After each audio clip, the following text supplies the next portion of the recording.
Panibagong araw na naman na napapasipag ako maglathala sa inyo mga kagala ko. Magandang araw sa inyo.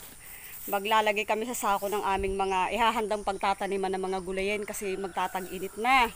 Napakahirap kasi mga kagala yung kapag sobrang tag-init na, yung magtatanim ka sa lupa kasi kahit marami kang pandilig minsan, sa init ng hulab ng lupa, yung idinidilig mo para sa mga halaman lang, ay nasisipsip ng init ng hulab para sa mga katabing lupa.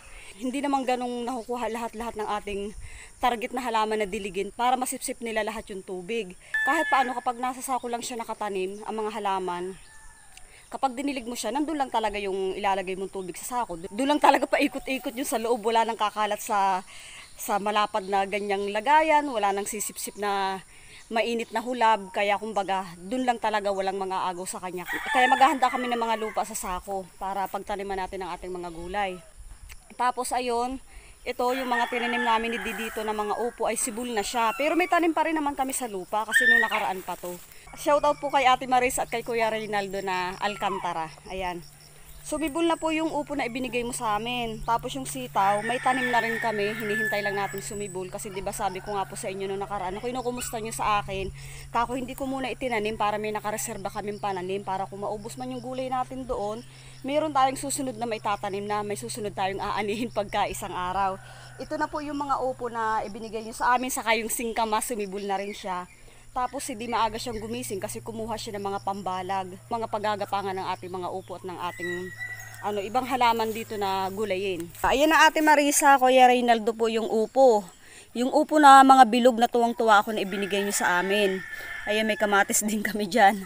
Tapos ito po yung singkamas. Di ilang singkamas ba ito? Dalawa lang. Dalawa lang daw po pala yung singkamas na nabuhay dun sa ibinigay nyo sa aming pananim. Pero hindi na masama yan, okay na yan. Tapos mga kagala, nagka-problema kasi dun sa aming mga patula na tuloy ako. Nang hinayang din ako. Mahirap rin pala kasi habang tumatagal, dumadami yung nanunurok. Kaya sabi ko kay Di, siguro talagang kailangan na rin namin mag-spray ng gamot para sa halaman. Kahit paminsan-minsan lang, isang beses lang. Kasi sayang naman nga tulad ng patula namin, sobrang dami talaga. Diba nung nakaraan nga nagbilang ako ng patula. Napakarami pero ang nakuha lang namin ay mas marami pa yung tinurukan kaysa sa harvest namin. Kasi nga, natukyan ng mga manunurok. Kaya ako, hindi, mag-iiba kami ng taniman, hindi na doon sa bandang doon, isa pa, ang daming langgam. Siguro dito naman kami magtatry maglagay ng mga tanim nating mga gulay. Yung mga madre de agua ko ng mga nakaraan na itinanim ko, ayun nakakatuwa kasi lahat naman sila okay, lahat sila sumibol. Ayan yung mga madre de agua natin, yung tinanim ko nung nakaraan. Doon, ayan, yan, ayun meron pa sa gitna. Tapos dito, up. Ito, dito. Tapos yung dalawa doon sa tabi ni Di, yan. Mag-uumpisa na tayo sa ating gagawin ngayon. Kasi kanina pa si Di naghihintay sa akin. Kumain lang kasi kami ng agahan, tapos nagligpit ako. Ayun si Biwa na si Bito, kakatapos lang nilang maligo. Nakakatuwa sila kasi ang puputi talaga ng mga balahibo nila mga kagala, palibasa araw-araw malinis yung tubig nila. Kaya tuwan-tuwa nga rin yung kuya ko, sabi ng kuya ko, yan ang maganda kapag nag-aalaga ng baby, dapat nakakulong. Para daw kung sakaling pag isang araw dumamit gustong katayin, malinis daw. Kasi diba ang baby naman nga, kapag talagang pakawala sila kung saan-saan, kahit saan na lang umiinom, kahit saan kakainin kung anong mga nakikita nilang basa-basa. Kaya talaga mas gusto rin namin yung nakakulong kahit pa sabihin hindi namin yung inahanda para katayin. Gusto lang namin talaga nakakulong sila. Nagagahog-gahog pa si Di ng aming papaya. Marami din kami mga kagalang mga papaya. Napuno na halos yata namin yung paligid na yun, taniman ng papaya. Pero ang dami pa rin naming natirang punla. Dito hindi na kami masyado nagtanim din sa loob. Tama na yan, yung mga ilang puno lang dyan para sa ating mga manok. Nakapaggutom na sila. Talagang maingay na yan. Nakakutkutok sila ba? Pero sumaya mo na. Dito lang tayo.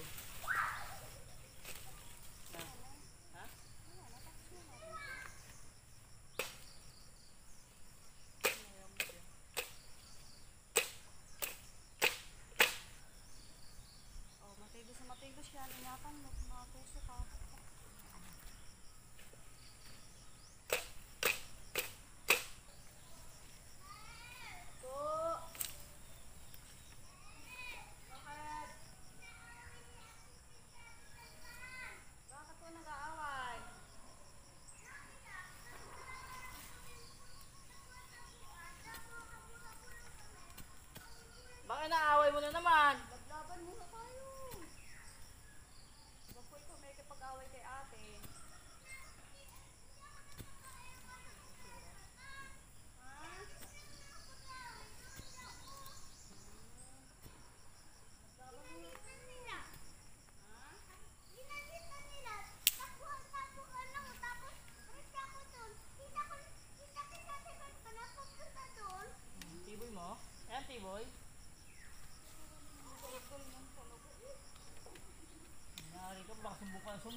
Lakad.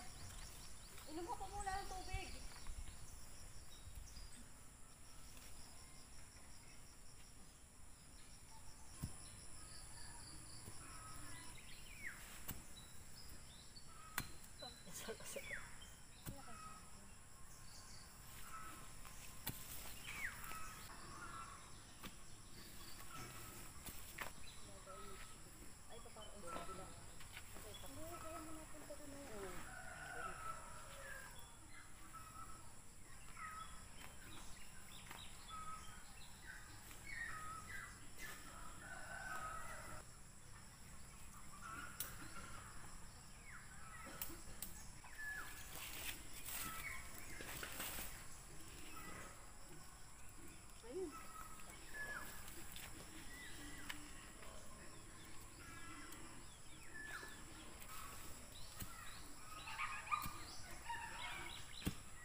Ayan, tapos na kaming gumawa ng pagapangan ng ating mga bagong itatanim ng mga sitaw at ng mga upo na dadagdagan pa natin dito. Pero yung upo nga meron na kami.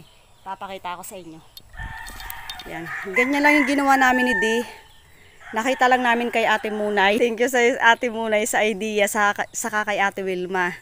Nakakuha din tayo ng idea. Kumbaga tipid din sa space kaysa ka naman sa magbabalag ka pa. Kapag nagbalag ka ay, 'di ba, malaki ang kinakain na space. Pag napagapang mo yan diyan, madali yung pagdidilig, madali yung pagkuha ng mga bunga kung may ibubunga na. O, 'di ba? Tapos madali pang maggamas kasi hindi yung paiwas-iwas ako doon sa tulad ng ginagawa ko doon sa kabila, yung mga balag-balag doon. Kaya dito naman muna kami magtatry magtanim, sana maging okay, sana hindi ganung malanggam. Kasi sa kabila mga kagala, sobra talagang langgam, nakakaumay din. Ayan, 'di ba? Nakatapos tayo. Next na gulay natin, baka dito na tayo makapag-harvest. Sana swertehin tayo. At yung ating mga patula, dito ulit tayo magtatanim. Baka sakaling maganda-ganda din dito. Kasi mas matagal dito yung init, lalong-lalo na sa umaga. Nandito na matik yung init niya. At nakita nyo na yung ginawa namin ni Di. Diba? Magsasako pa tayo ng para sa ating ihahandang taniman ng mga sitaw. Dito nga tayo mga kagala kukuha sa kural ng baboy ni ate. Para kukuha lang tayo ng unang pataba para sa ating mga gagawing taniman. Hindi naman hindi naman masama yun. Talagang sabi nga fertilizer talaga yun sa mga pananim na gulay. Saka hindi naman kami maarte. Pansarili lang naman namin yun eh. Di kung sabi nga iba hindi sang-ayon sa ganun, kami naman okay lang. Sabi nga hindi mo naman totally makakain yung dumi ng baboy na yan. Saka malinis naman yan, feeds naman yan. Kaya dito tayo kukuha. Hindi naman siya mukhang nakakadiri. Normal lang.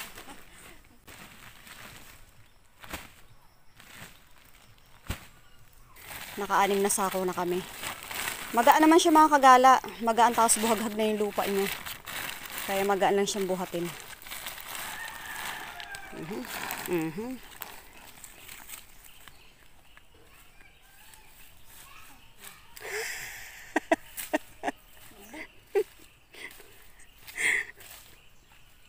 Tarantay ang magsusunong. Tara na, maghahakot na tayo.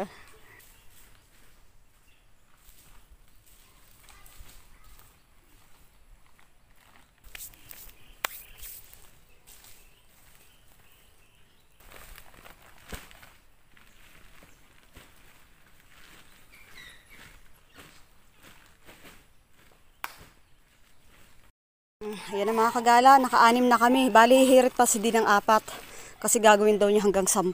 Hindi na ako tutulong sa kanya kasi magluluto pa ako. May napitas ako kanina mga okra sa kasitaw. Sayang din naman, ating lulutuin na. Gagawin na lang natin ulit na bulang lang. Para may sabaw ating pananghalian kasi tamang-tama may tuyo kami. Yun na. Panibagong video na naman ang naibahagi ko sa inyo ngayong araw na ito. Sana nag-enjoy din kayo. At shoutout po sa lahat ng mga nanonood ngayon. Kung saan man po kayo naroroon ngayon, maraming salamat po sa inyong panonood, sa inyong pagtambay. Okay, yun lang mga kagala. Dito na yung tatapusin ang aking vlog para sa araw na ito. Maraming salamat sa inyong pagdaan, maraming salamat sa inyong pagtambay, at mas maraming salamat sa oras na inyong ibinigay. Ingat kayo palagi. See you on my next vlog. Bye-bye!